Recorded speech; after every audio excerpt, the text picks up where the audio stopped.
我这是穿越了。这个没割干净，拉回去重割。虾仁闻声望去，两个壮太监走进来，拉着那个小太监就往外拖。公公饶命啊！再来一次，我会死掉的。虾仁看着自己前面还剩下2个人，赶紧悄悄看了看自己的。这可如何是好？我的二弟难道今日不保了吗？割得很干净，你过关。虾仁的身前就剩1个人了，虾仁额头冷汗直流。你叫什么名字？怎么流这么多汗？你是不是没有割干净？公公，我割干净了。咱家不信，快脱裤子。不要啊！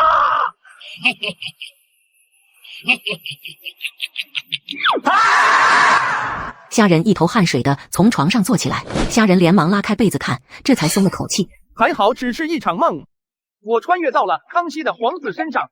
既然命运给了我这个机会，反清复汉就在今日。养心殿，康熙身穿龙袍，面色怒气。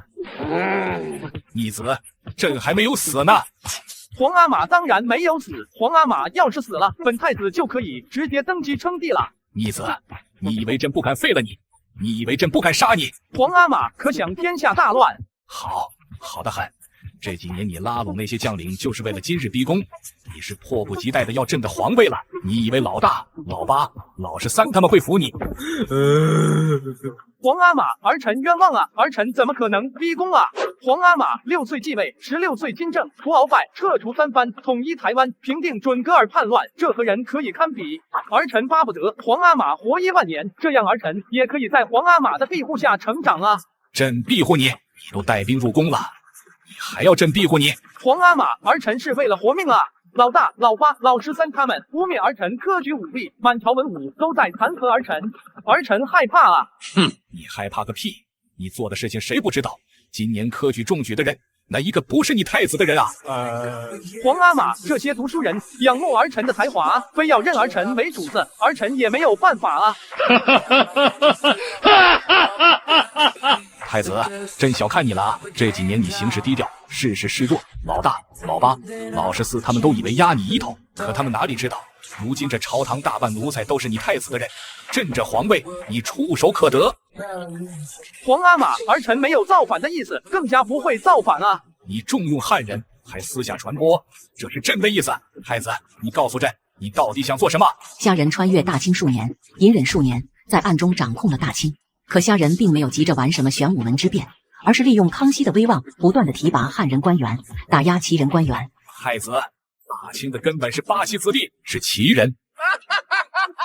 旗人，皇阿玛，你告诉儿臣，旗人有多少人？汉人有多少人？这天下是旗人的，但更加是汉人的。皇阿玛要是重视旗人，不重视汉人，这大清早晚要完完。你给老子滚！这个粗典忘祖的逆子，你怎么就让你当了太子？皇阿玛，咱们满清信奉的是长子继承制，儿臣不当太子，谁当太子？滚！立刻给老子滚得远远的！皇阿玛，你也不要生气，你想想儿臣说的，还有明日朝会，皇阿玛好好训斥老大、老八、老13他们，竟敢污蔑本太子科举舞弊。老八府邸，八哥，弟弟恭喜八哥了，不应该是恭喜太子殿下了。言辞过早了，就算虾仁丢了这太子之位，还有老3、老4呢。老3、老4，他们有什么资格做太子？这朝堂上是没有谁支持他们。老10，不可小看老3、老4。虾仁丢了太子之位，那些投靠虾仁的奴才会不会转眼就支持老3、老4呢？八爷，奴才已经联系一些太子党的臣子了，他们也知道虾仁要完了，愿意投靠八爷。福全，你是一个好奴才，明日我和八哥就看你的表现了。大哥，虾仁可是在皇宫待了很久啊，今日清晨虾仁就入宫，5时才出宫。14弟，这件事情八哥和我们知道，根据宫里传出来的消息，虾仁惹怒了皇阿玛，据说皇阿玛对虾仁很是失望。虾仁这是自己要找死，科举舞弊还做得那么光明正大，怪得了谁啊？八哥，虾仁这是没有办法了，他被老大、老13逼得太厉害了。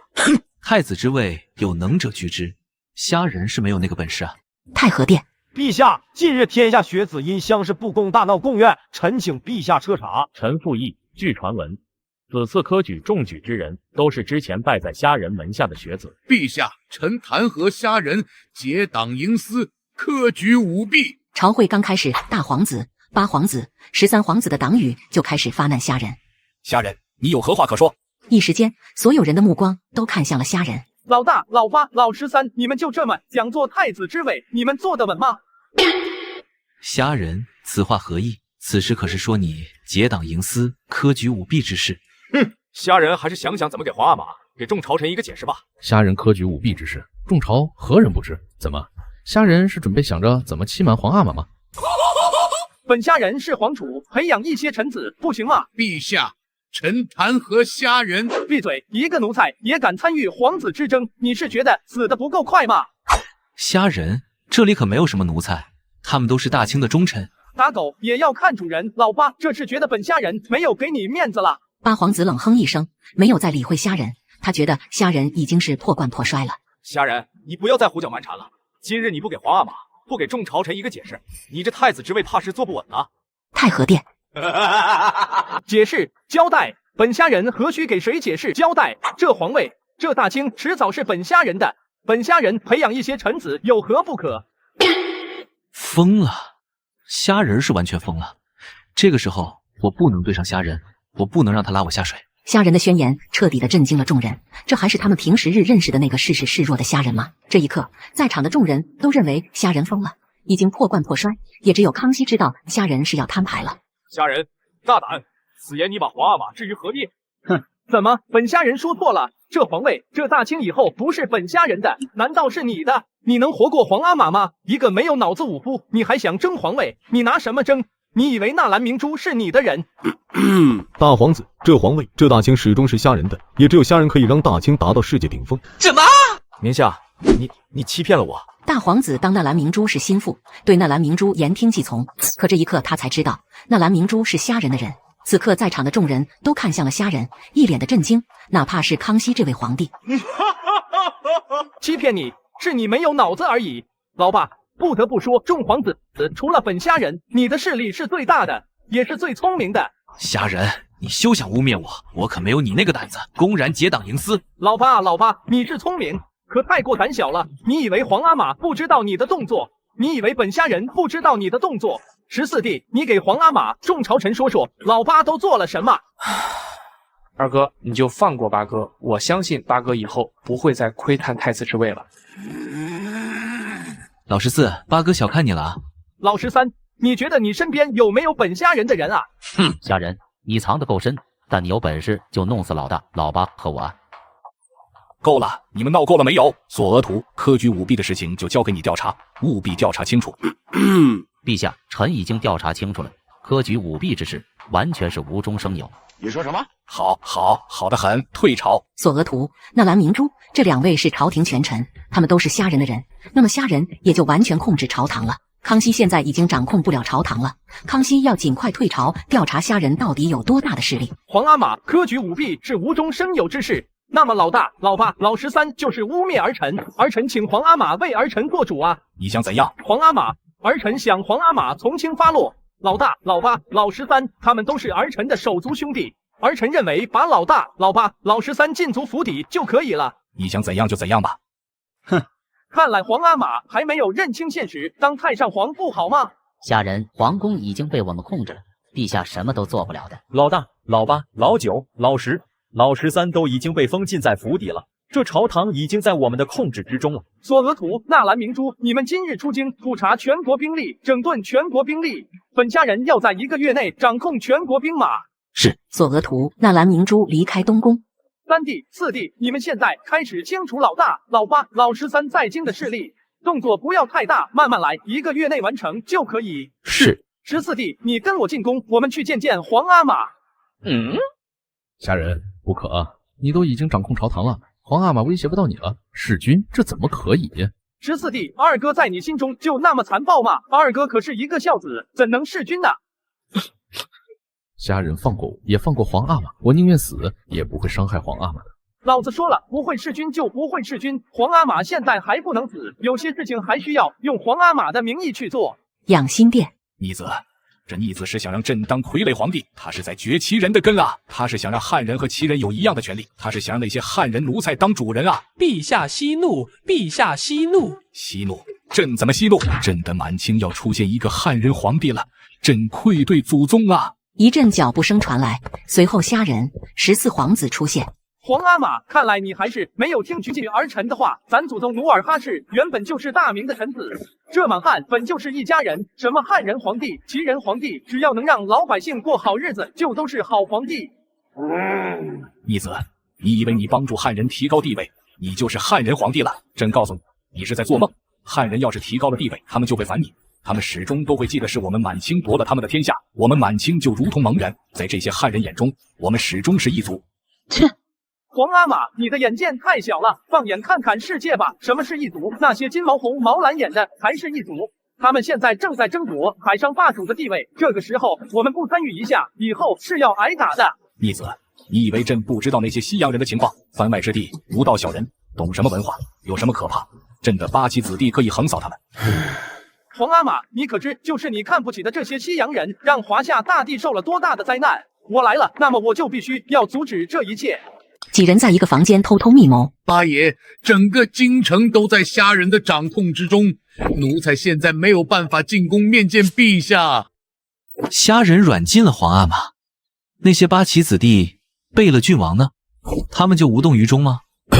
八爷，大势已去了。那些贝勒郡王不是投靠虾人，就是被3爷4爷拿了差事。八哥，现在虾人拿着皇阿玛的名头大肆提拔汉人官员，朝堂上的旗人已经不如汉人了。八哥，这次我和老九、福全也是冒着极大的风险才偷偷过来的。怎么，虾人还敢杀了我们吗？八哥，虾人都敢软禁皇阿玛了，还有什么事情是他不敢做的？八哥，这10几日老3、老4杀了不少人，我们大势已去了。我操！我们必须要逃出京城，在京城我们斗不过虾人。八哥，你说的好听，逃出京城，我们怎么逃？我们现在连府邸都出不去。哼，虾人想把我们困在京城，那是做梦。我府上有一条密道，可以直通京城之外。八哥，那还等什么？我们赶紧逃出京城啊！现在还不是时候，我们要见到皇阿玛，我们要皇阿玛的圣旨，不然就算我们能逃出京城，也斗不过虾人。可我们现在出不了府邸啊！出不了府邸，那你们是怎么出府邸来我府上的？石皇子脸色微红。八哥，我们是钻狗洞才出来的。好，那我们就钻狗洞出府，随后我们再混进皇宫面见皇阿玛。康熙在养心殿打杂物品，老太监是为瑟瑟发抖。狗奴才，全部都是狗奴才！这逆子给这些狗奴才许诺了什么？为什么这些狗奴才会跟着这逆子回祖宗基业啊？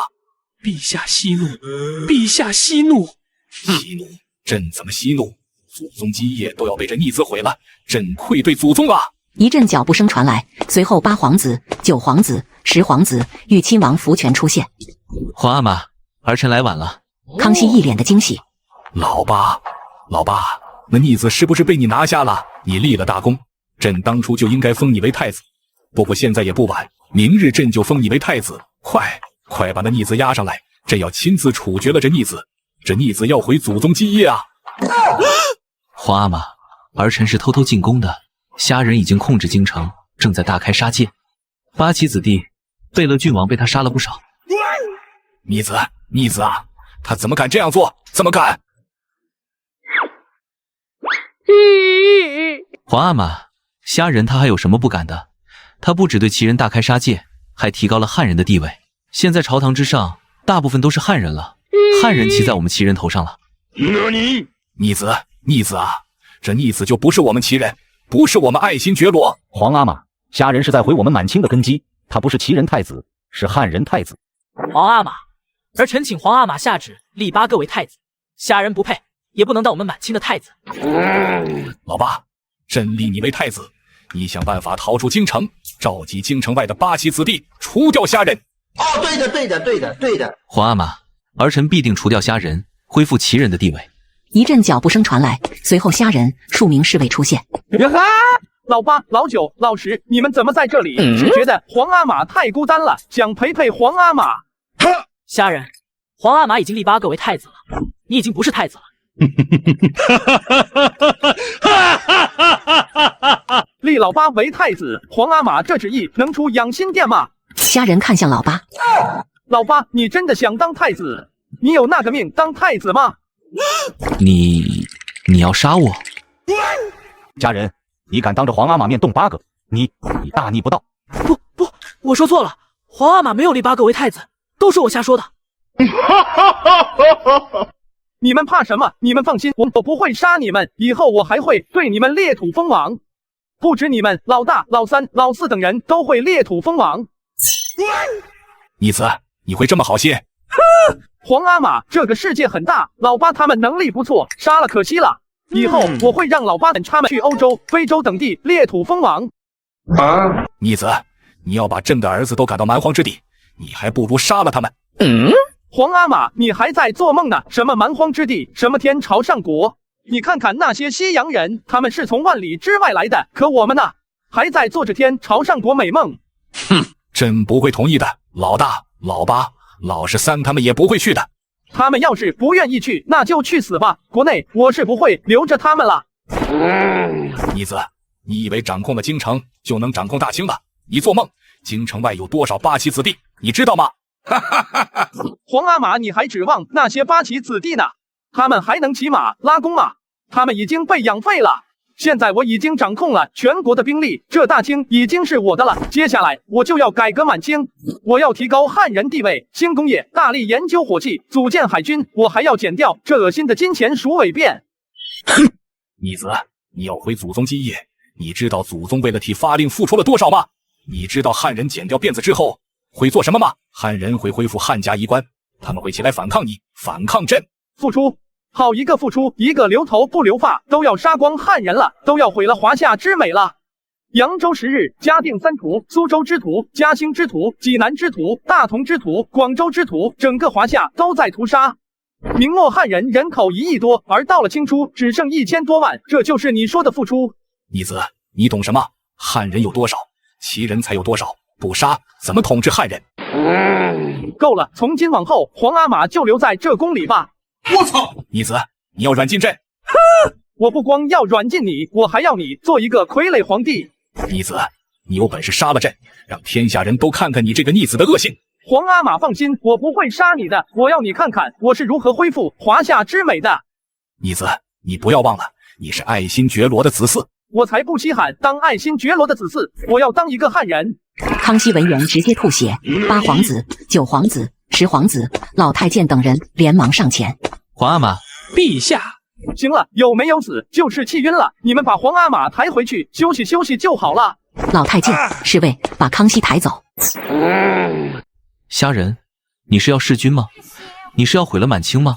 虾仁，不管你怎么想，你身上都流着爱新觉罗血液，你是当不成汉人的，汉人也不会觉得你是汉人。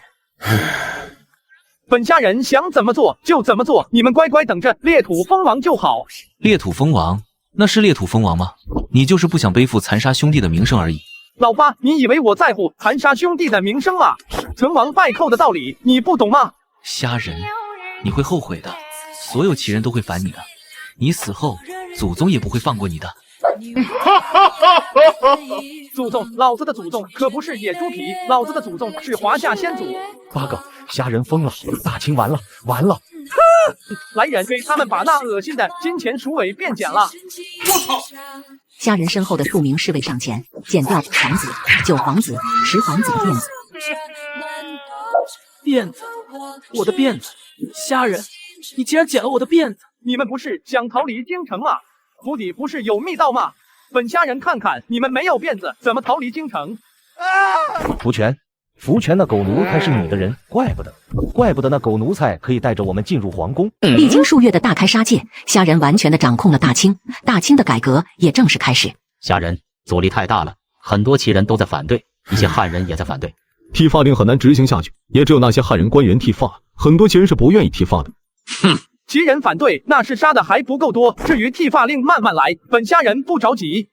不过新军必须要剃发，火器、火炮也要大力发展，海军训练也要加快。天津造船厂已经开始行动了。虾仁，新军张廷玉正在训练海军，施琅的儿子在训练。张廷玉和施琅的儿子做的都不错。火器厂、火炮厂、造船厂有了你给的那些图纸，都在加大生产。预计新军训练完成之后就可以装备了。等新军训练完成之后，就是我们开始争霸世界的时候了。成为地球村村长是虾仁的终极目标，而在虾仁穿越大清之后，就开始准备了。作为一个穿越者，虾仁怎么可能没有系统？不过虾仁的系统在给虾仁留下一大堆图纸之后就跑路了。虾仁闽浙总督上奏，福建有西洋人的使团登陆，是什么？英吉利使团。英国人。这个时候来大清的不应该是比利时传教士和法国人吗？闽浙总督上奏说的就是英吉利使团，而且人数众多。让闽浙总督把英吉利使团护送来京，本虾仁要见见英吉利大使。虾仁，这些西洋人不必相见，这些西洋人不是来传教，就是为了通商。以前有一些西洋人来过，只是陛下都不待见他们。明珠，千万不要小看这些西洋人，目前这些西洋人掌握的科技要比我们高出一个等级，小看这些西洋人会吃大亏的。虾仁，你可是要准备和西洋人通商？不错，本虾仁的确想和英国人通商，不过不是全面通商，仅只会开通几个口岸。虾仁，皇阿玛一直都不和西洋人通商，这其中定然有深意，我觉得是不是应该问问皇阿玛？问什么问？皇阿玛不愿意和西洋人通商，是害怕西洋人把科技引进大清，害怕汉人学这些科技。虾仁，西洋人不可不防啊！本虾仁虽然不想你们小看西洋人，但也没有让你们高看西洋人。目前大清是有很多地方不如西洋人，尤其是科技，但给本虾仁半年的时间，大清的科技就会远超西洋人。虾仁，根据我的了解，如今海上有很多西洋人。他们这些西洋人会不会妨碍我们建立海军？你们不要看这些西洋人长得一样，但根本就不是一个国家，他们的国家之间也在打仗，拉拢一些西洋过来攻打一些西洋的国家，这就是我们以后要做的。虾仁，你是准备拉拢英吉利人，让英吉利人带路攻打其他西洋国家？也不一定要拉拢英国人，先和英国人接触再说。虾仁儿，这些英吉利人是来通商的，是来见皇阿玛的。要是让这些英吉利人知道我们的情况，会不会闹出什么乱子？这些西洋人看重利益，他们才不会插手我们的事情，也没有能力插手我们的事情。虾仁，我是担心这些英吉利人把我们软禁皇阿玛的事情传播出去，那时就要天下大乱了。虾仁虽然掌控了大清，但也是用康熙的名义，康熙的威望太大了。要是让京城外的权贵知晓虾仁软禁了康熙，那么绝对会有野心家跳出来的。这些英国人是不会见到皇阿玛的，你们皇阿玛老大、老八、老13就行。虾仁，几位皇子的势力已经被我们瓦解了，他们闹不出什么动静的。老大、老八、老13虽然没有什么势力了，但他们还有名望，要是让他们逃出京城，你看他们能不能闹出什么动静？虾仁，你放心，老大、老八、老13已经被我囚禁皇宫了，他们是逃不出皇宫的，更不要说京城了。虾仁，我认为老大、老八、老13应该尽快除掉，我们要以绝后患。大皇子和八皇子，还有那13皇子，的确是一个麻烦。虾仁，你答应我的，不会要8哥、9哥、10哥的性命。老14，你去问问老八、老9、老10，看看他们会不会放过我们。现在也就是老大、老八、老13他们没有机会，有机会他们绝对会要了我们的性命。够狠，怪不得老4以后能当皇帝，这份狠辣，众兄弟也就只有老4有了。老大、老八、老13现在还不能杀，现在杀了麻烦会有很多，等几年吧。我错了，看来最善良的也就是我和老14了。不行，以后一定要把老3、老4也分到欧洲去。虾仁，你答应我的。本虾仁有说要杀老大、老八、老13吗？他们还有用，我是不会杀的。本虾仁以后要把老大、老八、老13他们丢到欧洲、美洲，让他们去欧洲、美洲折腾去。虾仁，皇阿玛近日在宫中闹腾的厉害，老大、老八、老13有在皇宫，我担心。我一会去皇宫看看皇阿玛。皇阿玛，辫子，我的辫子没有了。皇阿玛，现在那些汉人都把辫子剪了，一些旗人也把辫子剪了，虾人还把我们的辫子也剪了。皇阿玛，京城的旗人都要被老3、老4杀光了。好有用吗？能哭死那个逆子吗？平日里你们一个个不是本事很大吗？现在怎么这么轻易就被虾人击败了？皇阿玛，你是在怪我们了？要不是你立虾人为太子，虾人有能力造反吗？皇阿玛，你要是早立我为太子，大清何故如此？现在的大清还是我们旗人的大清吗？皇阿玛，现在的大清是汉人的天下，虾人一直在传播皇阿玛有汉人血统，说皇阿玛是汉人。皇阿玛，这是真的吗？我们真的有汉人血统吗？皇阿玛竟然是汉人，怪不得皇阿玛长得不像齐人，我们长得也不像齐人。现在京城的齐人都在议论纷纷，说的是有鼻子有眼啊！闭嘴！你们都给老子闭嘴！这是那逆子的污蔑，这逆子想当汉人想疯了。朕不可能是孝庄太后和洪承畴的儿子，朕是爱新觉罗的子嗣，朕只是养在孝庄太后身边而已。这逆子在污蔑朕，他是想自己成为汉人。一阵脚步声传来，随后虾人数名侍卫出现。皇阿玛就是聪明，我就是想成为汉人，我也就是汉人。逆子，你以为有人信你吗？你做梦！你永远都不可能成为汉人。皇阿玛，我需要其他人相信吗？我相信我是汉人就可以了。再说，现在可是有很多人相信皇阿玛就是孝庄太后和洪承畴的儿子。毕竟孝庄太后和洪承畴真的有一夜夫妻之实啊！哼，逆子，你怎么敢？你怎么敢污蔑孝庄太后？当初洪承畴被关大牢，死也不投降，为何跟孝庄太后见面之后，竟然态度大变，肯服软了？这不是孝庄太后说服了洪承畴吗？逆子，朕要杀了你！朕一定要杀了你！朕要下旨，谁能杀你了，谁就是皇储！皇阿玛的旨意出得了养心殿吗？一个汉人皇帝，其人会听吗？逆子，你不只要当汉人，你还要毁了朕，毁了祖宗基业，要毁了满清的根基。皇阿玛，满清早就应该亡了。满清要是不亡，亡的就是华夏。宁与外族，不与家奴，这样的满清有存在的必要吗？逆子，你不是要造反，你是要改朝换代，你是要彻底忘了祖宗。屁的祖宗，本虾人的祖宗是炎黄二帝，本虾人是炎黄子孙。皇阿玛，虾人说的对，我们就是炎黄子孙，我们有汉人的血统。老十三，你也认为皇阿玛是孝庄太后和洪承畴的儿子？皇阿玛长得不像齐人，皇阿玛绝对有汉人血统。皇阿玛有汉人的血统，我们也有汉人的血统，我们是汉人，不是齐人。皇阿玛，你听听，老大、老十三都觉得皇阿玛是有汉人血统，皇阿玛的汉人皇帝是实锤了。本家人作为皇阿玛的儿子，继承大统，当然要拨乱反正，恢复华夏正统了。逆子，朕怎么就生了你们这些数典忘祖的逆子啊！皇阿玛，成为汉人有那么难吗？难道比丢命都难吗？皇阿玛，儿臣还没有活够，儿臣不想死啊！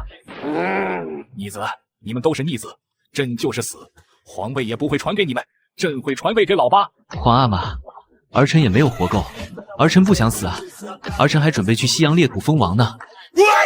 老八，你也要当数典忘祖的逆子妈吗？皇阿玛，大势已去啊，我们连皇宫都出不去，宫里宫外都是虾人的人，汉人已经崛起，大清要完了。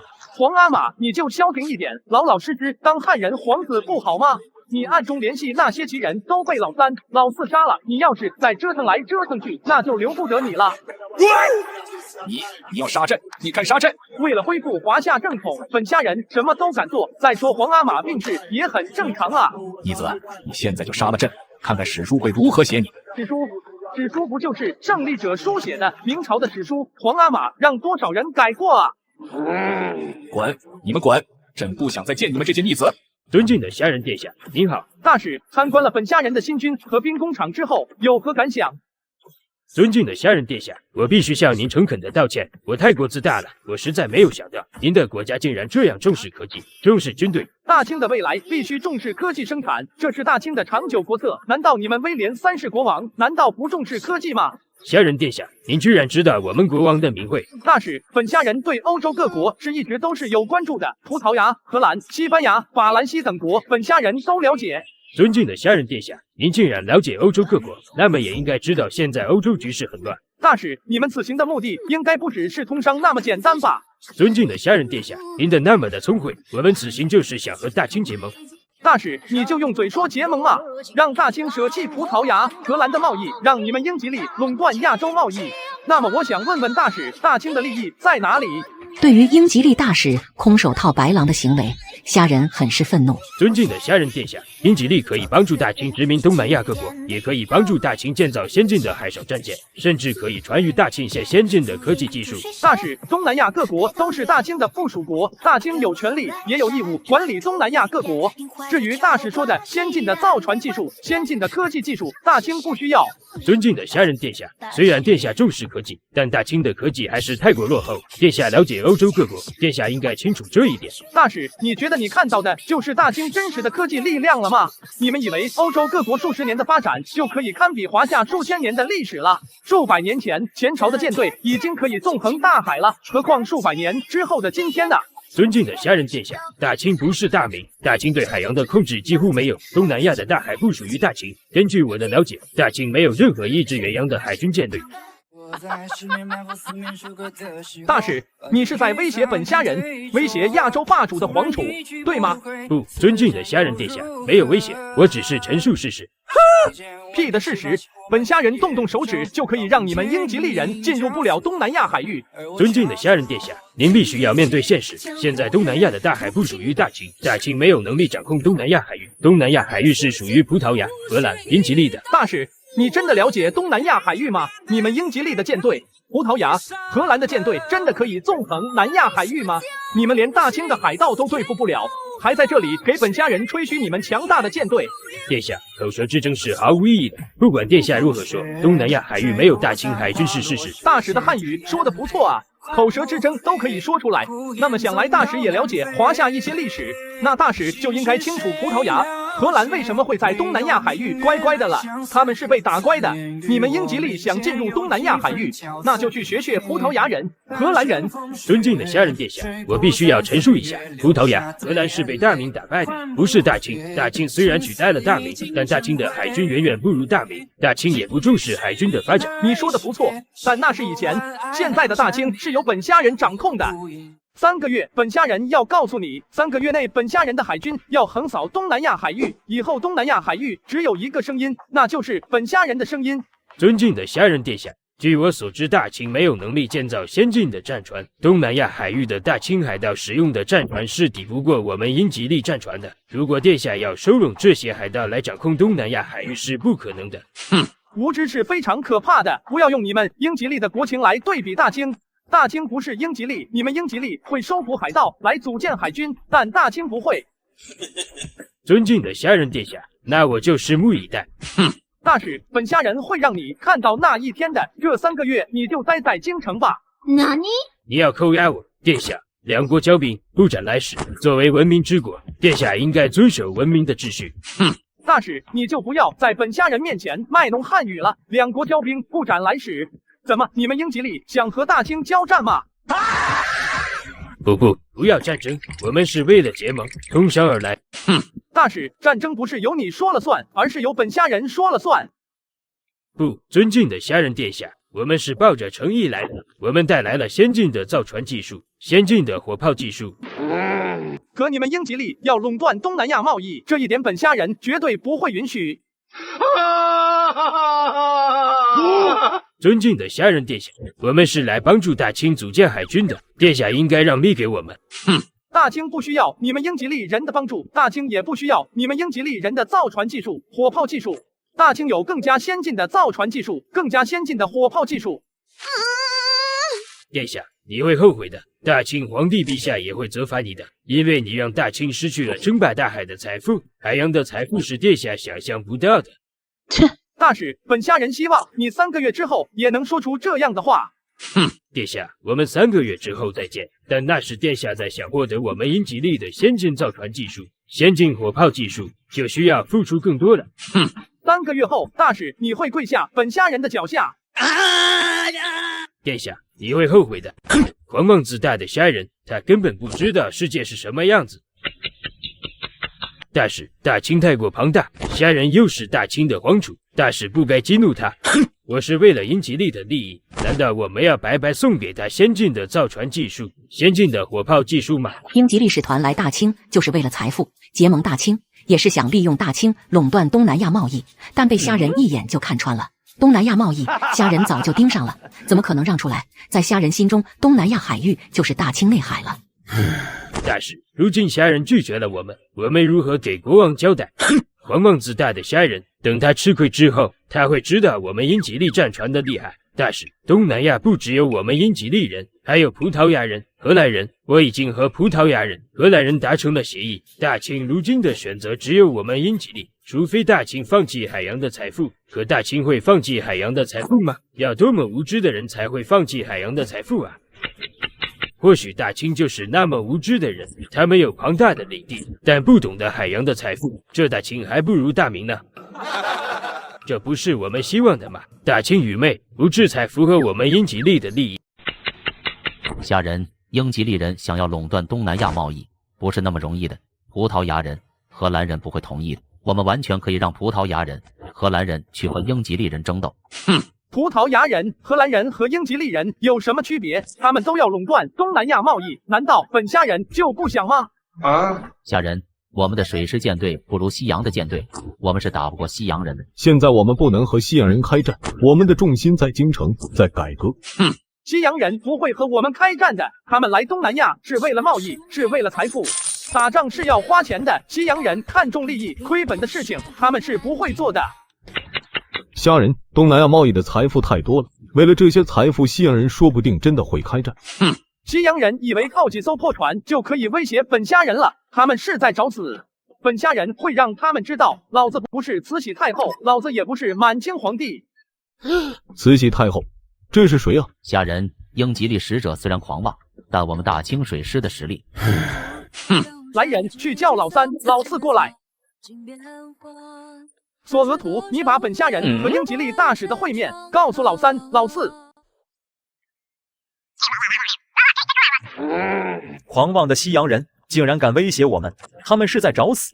藩邦蛮夷怎知天朝上国的实力？开战，消灭这西洋人的舰队！三皇子、四皇子，不能啊！西洋人的舰队强于我们的水师，我们打不过。你放屁！放屁！谁说我们打不过西洋人的舰队？索额图，半年之前，虾人就让我和三哥开始组建大清海军，建造战船了。如今我们的战船已经有100艘了，我们的战船性能远超西洋的战船。什么？这怎么可能？我们大清有先进的造船技术。大清没有，但本虾人有，不止先进的造船技术，还有先进的火炮技术。那我们还和英吉利人约定什么？直接答复什么？打是必须要打的，但我们的目的并不是打败这些西洋人，而是垄断东南亚的贸易。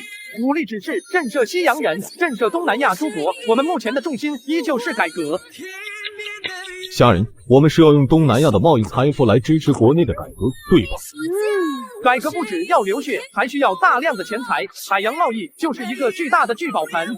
未来那个国家占据了海洋，那个国家就会成为世界霸主。逆子，你们还有脸来见朕？皇阿玛，我们都是被虾人逼迫的，我们不想死啊。怕死？怕死你们当什么爱新觉罗的子嗣？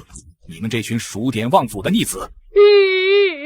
皇阿玛，难道你就想看着我们都被老三、老四杀了？我们可是你的儿子。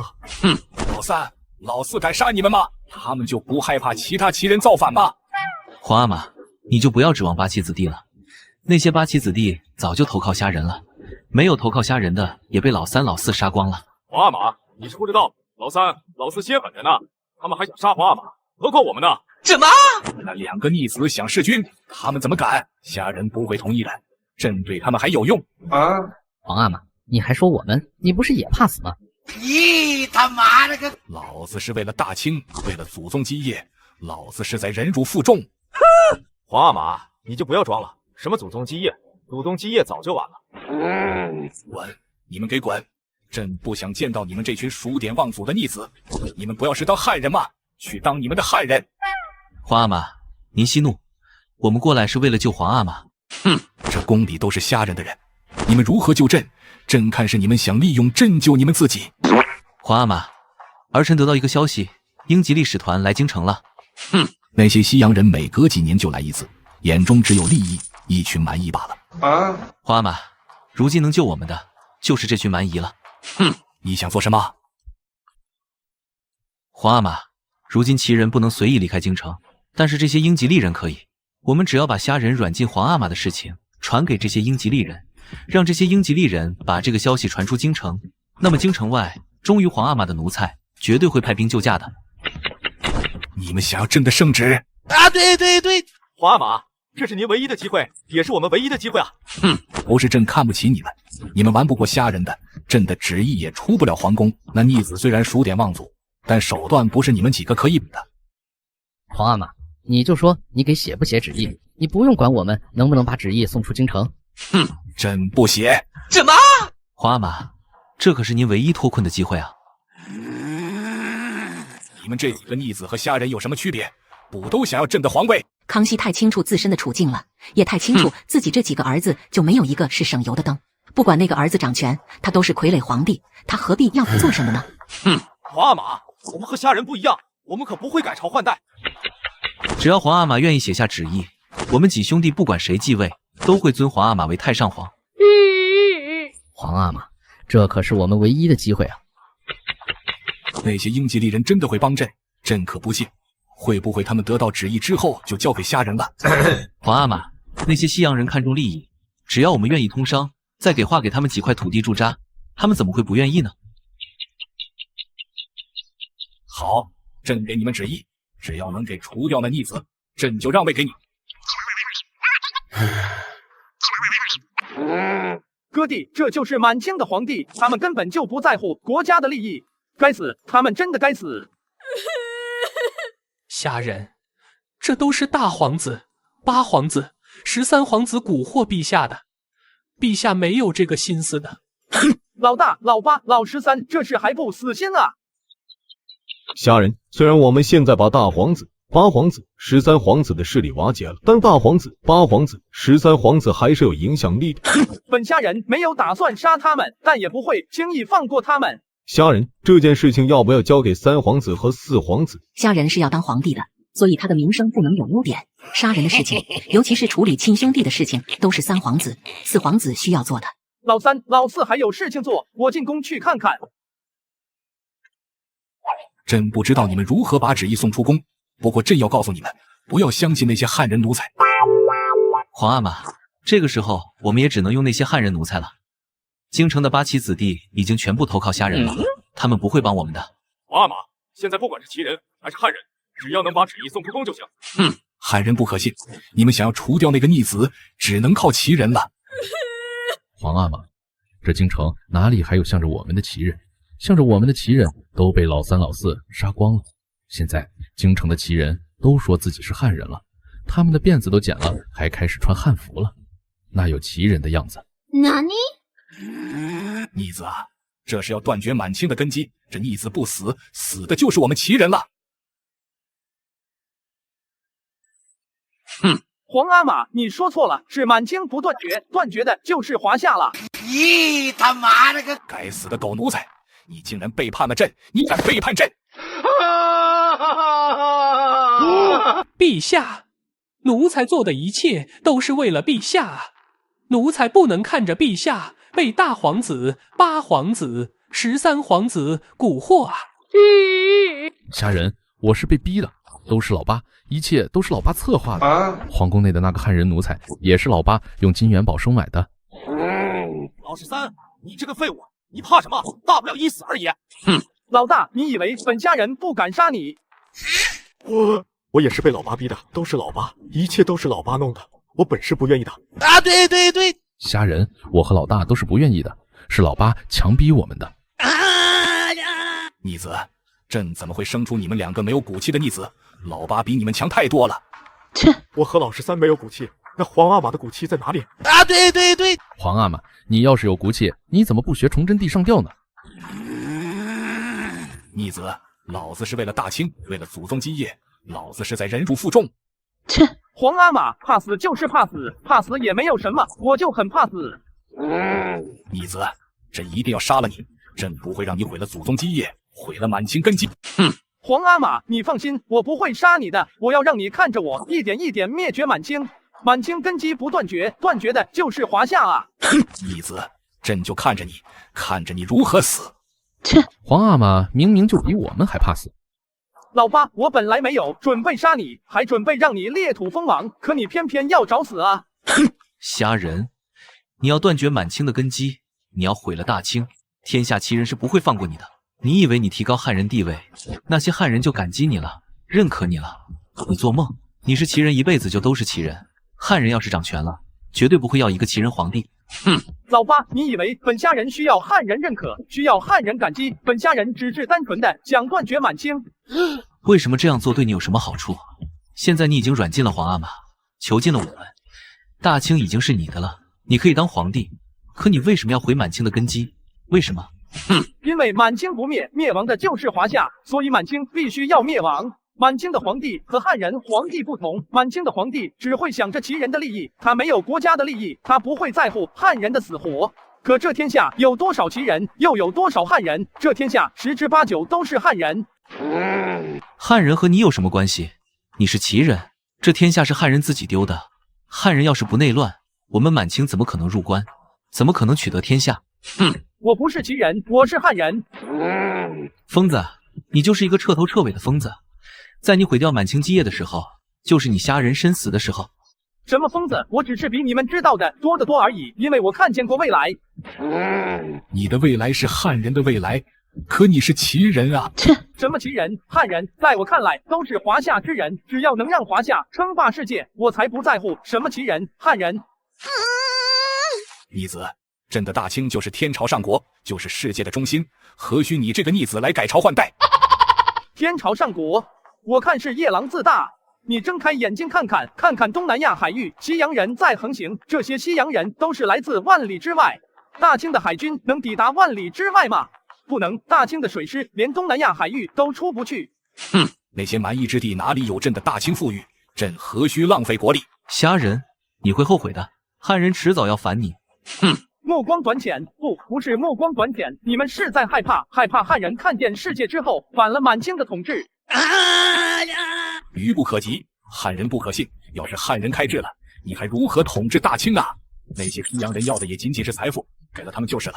西洋人不会影响满清的统治，可汉人会啊。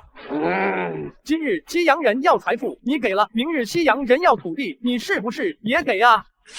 一些蛮荒之地给了也就给了，只要不影响满清的统治，有何不可？皇阿玛知道儿臣为何要毁满清基业，为何要把旗人变成汉人吗？因为满清把华夏当作自己的，割地赔款都可以。看看大明，天子守国门，君王死社稷，这才是正确的。大明亡了，亡在我们满清手中了。大明是亡国了，可大明从开国到结束就没有屈服过蛮夷，更加没有屈服过西洋人。逆子，你到底是满清的太子，还是大明的太子？本家人是华夏的太子，未来会是华夏的皇帝，满清、大明都会成为历史。逆子，你不会成功的，那些汉人会反你的，你最终什么都得不到。你的下场朕已经看见了。皇阿玛就好好活着，看看本虾人怎么带领华夏称霸世界。老大、老八、老13，你们也好好活着，看着本虾人怎么一点一点灭亡满清。还有，安分一点，不要逼着我杀了你们。虾仁，我绝对听话，绝对安分。我给你盯着老大、老八，还有皇阿玛。还有谁？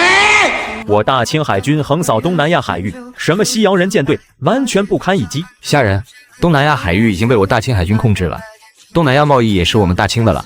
三皇子、四皇子不可大意。据我所知，葡萄牙人、荷兰人、英吉利人已经联合在一起了，而且他们还有援军。这些不堪一击的西洋人联合在一起又如何？正好可以让我们一网打尽。三皇子，现在不适合和西洋人大战。再说这次我们海军也损失不少，我们损失了近半的战船，这可都是钱啊！虾仁，不能再打了，财政要支持不住了，海军太费钱财了。海军一艘战船就要10几万银子，这次我们虽然打赢了，可花费数百万两银子，没有钱了，这怎么可能？老三、老超了很多钱，老四不是出来吗？纳兰明珠，你说你是不是把钱贪污了？你这个奸臣！虾仁，我和三哥可是超3000多万两银子，怎么可能会没钱啊？明珠，本虾人需要一个合理的解释。家人，你要改革，可改革需要钱啊，新军、兵工厂等等，哪都要钱啊。现在不止国库没有钱了，陛下的内库也没有钱了。现在我们还有多少钱？300万两银子，国库只有300万两银子，可改革还没有完全。按照你的改革计划，我们还缺4000多万两银子，所以海战不能再打了。改革竟然这么费钱，3000多万两银子还不够，还缺4000多万两银子。三皇子4000多万两银子可能都不够，改革完全之后还要给全国兵力换装，这都是钱啊！虾仁，要不我和三哥再抄一些银子出来？不可啊！虾仁，再让3爷、4爷杀下去，我们就控制不了朝堂了。这也不行，那也不行，那么我们还怎么改革啊？虾仁，虽然我们海军打败了西洋人舰队，可西洋人已经派遣援军来东南亚海域了。我们想要彻底的打败西洋人，只能再扩编海军了。不能打了，没钱再打了。海军还是要扩编的。我们想要彻底的垄断东南亚贸易，就必须要有一支强大的海军。钱的事情，本虾仁来想办法。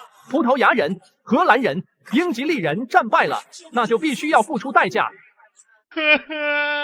败了，我们败了，葡萄牙人、荷兰人的舰队都败了，我们彻底激怒了虾仁，这都是大使你的错，是你激怒了虾仁，你是我们王国的罪人。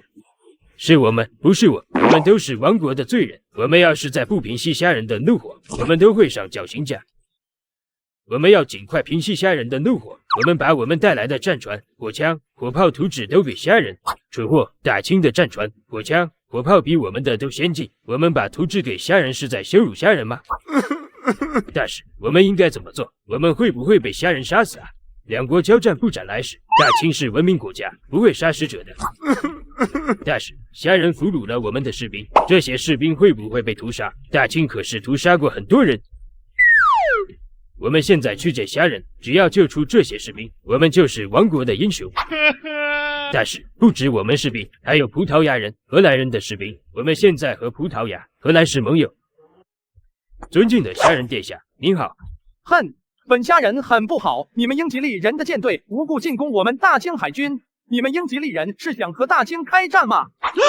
不，是大清海军无故进攻我们的舰队。哼，你在放屁！葡萄牙人勾结海盗，劫掠大清，我大清海军只是在东南亚海域清剿海盗和葡萄牙人，可为何荷兰人舰队和你们英吉利人舰队联合葡萄牙人舰队进攻我们大清海军？大使，你必须要给我一个解释。虾仁很是无耻，这完全就是倒打一耙，先发制人，这一点英吉利大使已经看透了。可英吉利大使看透又能如何？形势逼人啊！之前英吉利大使有多狂妄，现在就有多卑微。虾仁殿下，这是误会，完全是误会。我们英吉利是大清的朋友，葡萄牙人、荷兰人也是大清朋友。我们是为了贸易而来，不是为了战争。哼，这不是你一句误会就可以解释的。现在大清已经和你们开战了。澳门早在明朝就被葡萄牙人占据，到了清朝，葡萄牙人贿赂大清官员，又给大清送钱，名义上有事租借澳门。这种租借模式相当于一种合作关系，一个出钱，一个出地，并且名义上澳门的行政权是在清朝下辖的广东府手上。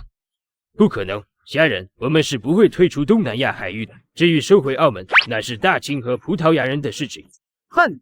大使，据本虾仁所知，英吉利、葡萄牙、荷兰已经结盟了，你可以代表英吉利、葡萄牙、荷兰。不，虾仁殿下，我们英吉利没有和葡萄牙、荷兰结盟。大清想要收回澳门，只能和葡萄牙人交谈，我没有权利处理这件事情。哼，大使觉得在东南亚还有什么事情可以瞒得过本虾仁吗？尊敬的虾仁殿下，我非常明确地告诉你，我们英吉利没有和葡萄牙、荷兰结盟。不过在东南亚，我们英吉利和葡萄牙、荷兰有一些合作而已。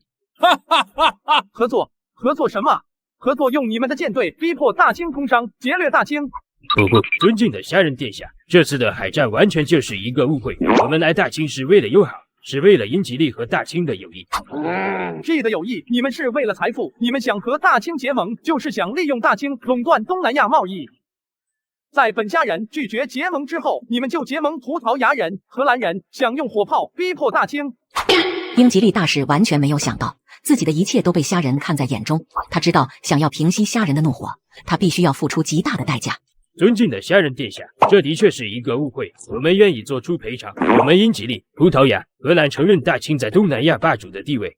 哼，大清在东南亚的地位不需要你们英吉利人、葡萄牙人、荷兰人承认。东南亚大部分国家都是大清的藩属国，大清对东南亚有绝对的统治权。尊敬的虾仁殿下，我们是不会退出东南亚海域的。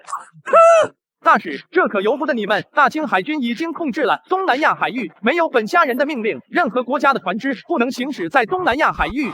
英吉利大使知道，真正的谈判现在才开始，而他处于弱势，大清的海军太过强大了。尊敬的虾仁殿下，说出您的条件吧，让这个误会就这样过去吧。东南亚贸易只能归属大清。你们英吉利人、葡萄牙人、荷兰人不能随意和东南亚各国进行贸易。本虾仁会专门开辟几处港口和岛屿进行贸易。什么？虾仁殿下，这是不可能的，我们不会让大清垄断东南亚贸易的。哼！大使，请你认清现实，本虾仁不是在和你商议，而是通知你，战争和平就看大使如何选择了。尊敬的虾仁殿下，我们英吉利同意在东南亚只和大清进行贸易，但葡萄牙人、荷兰人绝对不会同意的。我没有权利代表葡萄牙人、荷兰人。英吉利在东南亚海域没有太大的贸易，这个时期东南亚的贸易基本被葡萄牙人、荷兰人占据了。哼！葡萄牙人、荷兰人，本虾仁会用火炮让他们同意的。尊敬的虾仁殿下，我们英吉利想和大清结盟，也愿意和大清深入合作。大使，英吉利和大清结盟可以，但是英吉利想要成为大清唯一的贸易商，那是绝对不可能的。英吉利大使是什么想法？虾仁太清楚，英吉利这是想取代葡萄牙人、荷兰人在东南亚的地位，也想利用虾仁把葡萄牙人、荷兰人赶出东南亚。这就是英吉利人眼中只有利益，什么盟友，在没有利益的时候完全可以抛弃。尊敬的虾仁殿下，英吉利可以不成为大清唯一的贸易商，但在东南亚贸易上，英吉利要比葡萄牙人、荷兰人有优先权。可以作为大清的盟友，大清可以在东南亚贸易上给英吉利最大的优惠政策。不过同样，英吉利也要在欧洲贸易上给大清最大的优惠政策。尊敬的虾仁殿下，如您所说，英吉利愿意在欧洲贸易上给大清最大的优惠政策。具体的细节，本虾仁会让人和大使交谈。那么现在大使是不是说说赔偿问题了，以及赎回英吉利海军的事情了？什么？尊敬的虾仁殿下，英吉利和大清已经结盟了。大使，之前我们可没有结盟，而且赔偿也是大使主动提出的。尊敬的虾仁殿下，我们英吉利愿意赔偿大清30万两白银。哼！不够，英吉利需要给大清赔偿300万两白银。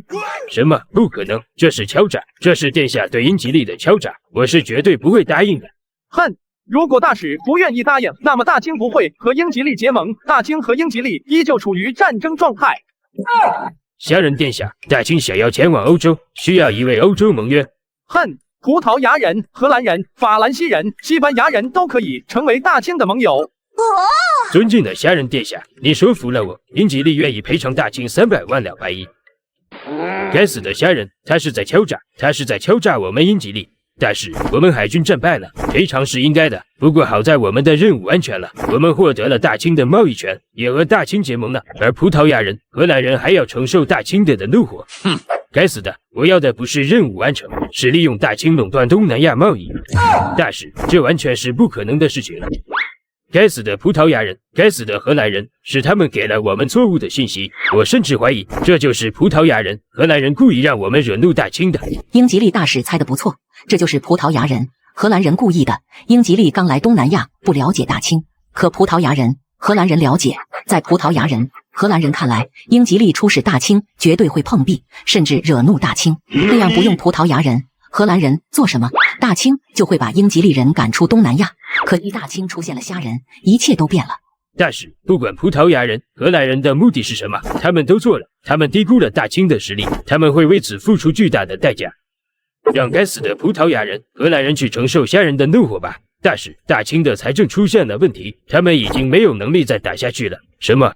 为什么？你为什么不早一点告诉我？该死的虾仁讹诈了我们。大使，我也是刚刚得到的消息。再说大清太富有了，大清国库没有钱，可皇室有钱啊！大清在很短的时间内就组建一支上100艘战船的舰队，可见大清国力的强大。以前大清没有关注大海，是我们让大清开始关注大海，是我们放出了这条巨龙啊！不过如何，我们需要尽快利用大清盟友的身份，扩大在东南亚的影响力，占据一些殖民地。葡萄牙人、荷兰人的舰队被击败，这是我们取代葡萄牙人、荷兰人的机会。哈哈，大使，我想海军士兵很愿意去劫掠那些东南亚土著。告诉海军的小伙子，大清的藩属国不能碰。目前我们不能招惹大清。大使，大清的藩属国是哪些国家？我们并不知道。去找大清官员问。该死的藩属国制度，这不是文明国家的制度。大使，在我们没有交出赔偿的时候，我们不能走出使馆。该死贪婪的虾仁，尽快把赔偿交给虾仁，我们需要尽快离开。 1000万两白银，这些西洋人竟然这么有钱。这要是再来几次，我们改革就可以加快了。不要小看这些西洋人，我们击败的仅仅是他们在东南亚海域的舰队。海军建立时间太短了，这次我们虽然打赢了葡萄牙人、荷兰人的舰队，但我们损失也很大。对的对。虾仁，我们再建设几个造船厂，我们需要更多的战船。这大海上的财富太多了。这些西洋人的确有钱，我们的海军规模必须要扩建。三爷、四爷，我们现在的重心在国内的改革上，只有大清改革完成，虾仁才可以继位。虾仁，我看你现在继位就行，反正皇阿玛已经老了。京城现在完全在我们的控制之中，那些贝勒王爷也支持我们，虾仁可以现在继续。三爷、四爷，我们是控制了京城，也控制了京城内的贝勒王爷和京城外呢。切，老大、老八、老13在京城外的势力不是已经清除了吗？再说虾仁是太子，皇位本来就是虾仁的，你担心什么？三爷，陛下还在呢。康熙做了数十年的皇帝，威望太大，他不死谁敢效忠新皇？皇阿玛年纪大了，人老了，病也就多了，说不定皇阿玛现在就病入膏肓了。嚯，老四还是你心狠手辣啊！皇阿玛现在还不能病逝，大清改革还需要皇阿玛，等改革结束，皇阿玛就可以退位了。虾仁的想法很简单，那就是用康熙威望来改革大清，当然也是想让康熙背黑锅。从改革开始，大清的贝勒、王爷、封疆大使、将领就开始不停地抱怨康熙了。虾仁，如果京城外的很多臣子都想进京面圣，我们的改革速度要加快了。现在我们和英吉利人、葡萄牙人、荷兰人的海战结束了，是时候加快改革的步伐了。但京城外的贝勒、王爷、封疆大使、将领也需要处理。老三、老四，京城外的贝勒、王爷、封疆大使、将领，你们去处理。哈哈，正好新军训练好了，我就带着老四出京转转。京城外的贝勒、王爷家底可不比京城内的贝勒、王爷家底差。我操！老三、老四，我可不是去让你们杀人的，我是让你们确保各地改革顺利的。虾仁，我们明白。逆子，你们怎么来了？皇阿玛，你以为我们想过来是虾仁让我们过来的？皇阿玛，我们每次过来你都要骂我们，你不累吗？我们有没有做错什么？是虾仁要造你的反啊！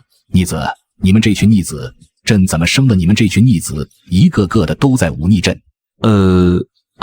皇阿玛，您就消消气吧。儿臣知道您不愿意见我们，可我们也身不由己啊。哼，那逆子让你们过来有什么事？是不是看朕死了没有啊？皇阿玛，我们已经被虾仁囚禁了大半年，宫外的事情我们根本就不知道。虾仁让我们过来做什么？我们怎么可能知道？哼，你的金元宝呢？你不是会收买人吗？你平时不是很有本事吗？我操！皇阿玛，你是在怪儿臣了？儿臣还不是为了还皇阿玛可以重新掌权。老八，你什么心思？谁不知道你就是为了你自己可以逃出京城？老八就是为了自己，还连累了我们。看看现在的皇宫，到处都是虾仁兵，我们什么都做不了。老大、老13，你们两个废物对着虾仁摇尾乞怜，你们以为虾仁以后会放过你们吗？老八，虾仁会不会放过我和老13？我不知道，但是虾仁绝对不会放过你。对，老八，你太不安分了。看看你这半年做的事情，收买，你倒是真的收买一些奴才啊！可惜你一个都没有收买到，还让我们的处境越来越差。要不是有老14，你早就被老3、老4杀了。你们够了，都什么处境了？你们还在斗？有本事去和虾仁斗！你们谁要是斗过了虾仁，朕的皇位就给谁。这大半年的囚禁，让康熙、大皇子、13皇子都认清了自己的处境，也只有8皇子还不认命。可惜8皇子的一些小动作全部都被虾仁发现了。不过因为14皇子的求情，虾仁也没有杀8皇子。皇阿玛，儿臣是认命了，大不了被虾仁囚禁一辈子。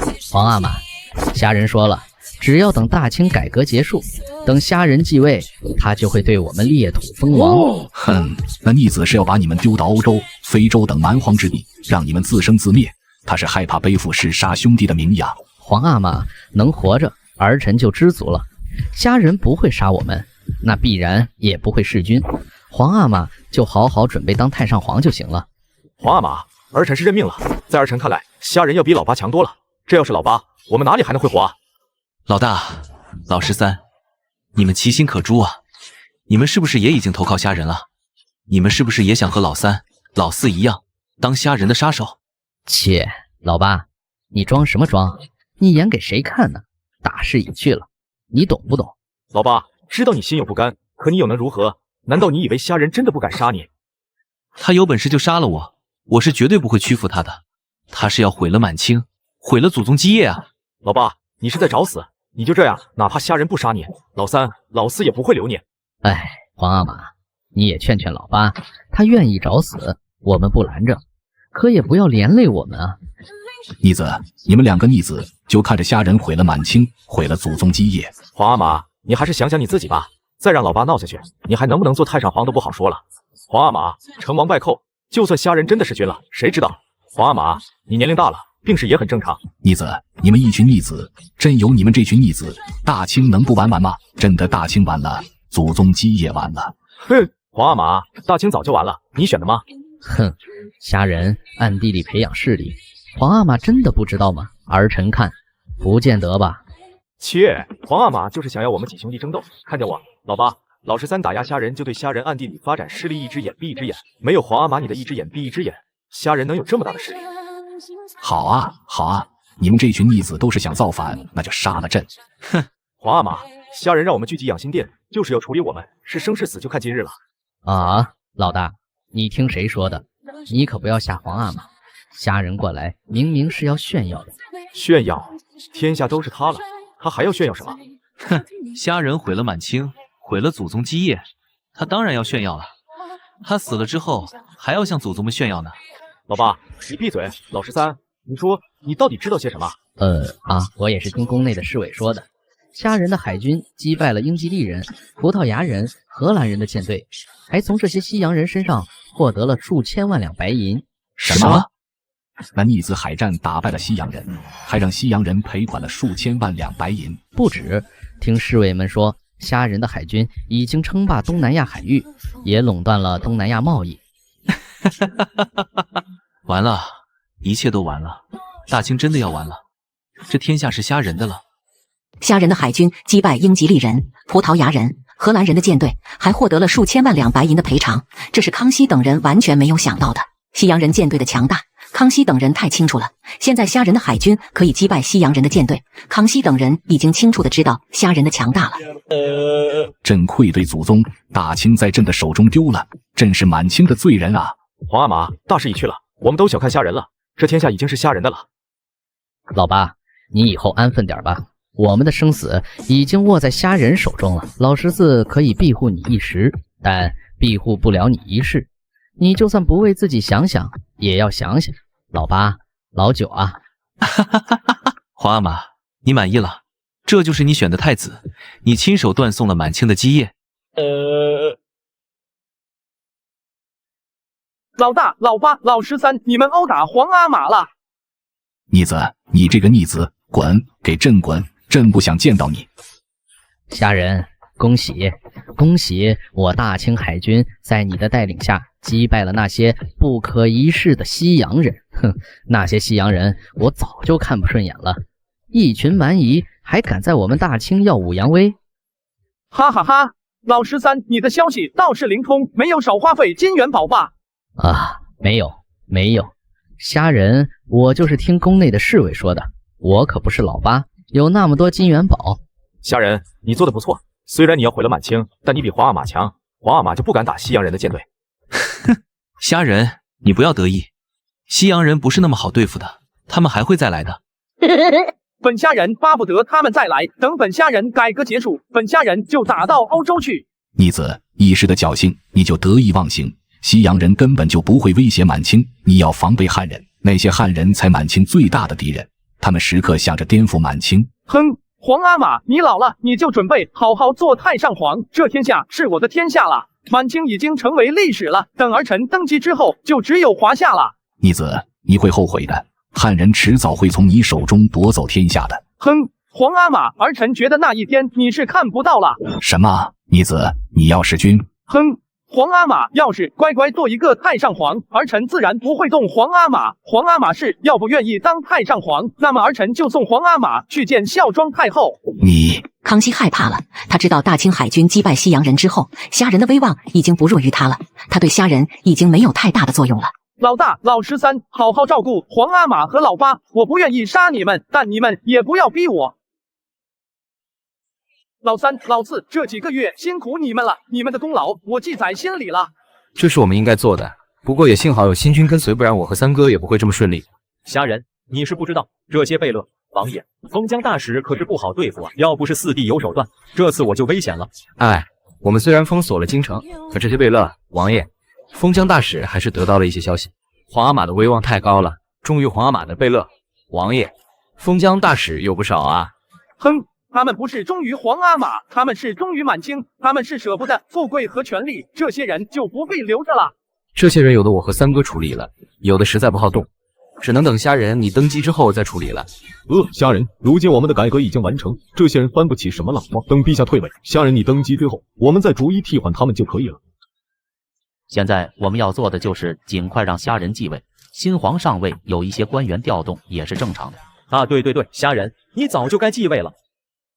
现在还不是继位的时候，等后新政走入正规才是我继位的时候。现在还需要用皇阿玛的名义做一些事情，比如削弱旗人的特权，提高汉人的权利。